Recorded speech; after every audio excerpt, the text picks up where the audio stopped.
Well, Senator McCain spent more than 5 years held captive and tortured as a prisoner of war during the Vietnam War.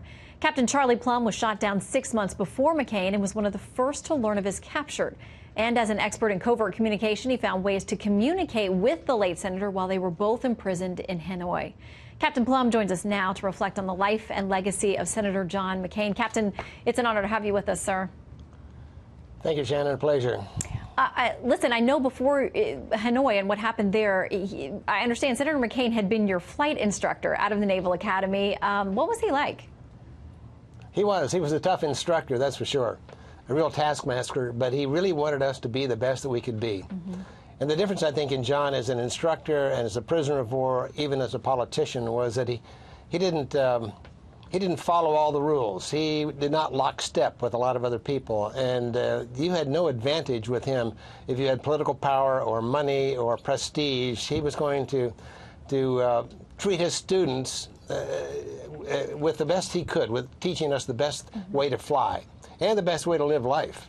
Yeah, and once you went up in Vietnam, I mean, you flew dozens and dozens and dozens of missions before you were ultimately shot down about 6 months before him. And you talk about learning that he was going to be there imprisoned and how important it was for anyone new who came in, that you found that they had a way to connect and found a way to communicate, because it made all the difference knowing you had each other in those horrible conditions. Communication was vital, that's for sure. And we left no stone unturned to communicate with the new guys. He came in very broken up. He had 7 broken bones when he was shot down, and he was put in a cell not far from mine. And it was difficult to communicate with the man because of his state. And so they cut his hair one time, and the hair was all outside, and he was even prematurely gray by that time. I noticed hair outside his prison cell, and when I got close enough, I whistled anchors aweigh, because I knew of his great naval tradition. I went to Annapolis with his brother Joe. I'd served under his father, the Admiral McCain. And when I whistled anchors away, he whistled back anchors away at me. And we knew it was John McCain. We then established communication, and he became a great leader. I remember, you know, one of his mantras was, hey, there will be no griping in this prison camp. We are not on the defensive. We are on the offensive here. We're not being held here without any power. We are warriors, and we'll fight this war till our last dying breath. And it turned the whole thing around. You know, we came from the defensive to the offensive, and it gave us a purpose and a reason for being there. Yeah.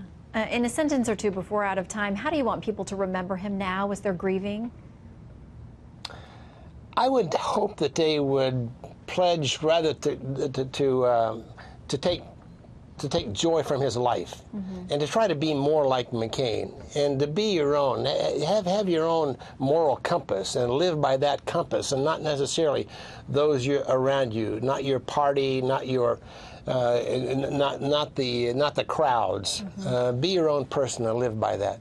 Well, that's how he got the name Maverick. Captain Plumb, an honor to have you with us. Thank you, sir, for your service and for being with us tonight. Thanks, Shannon.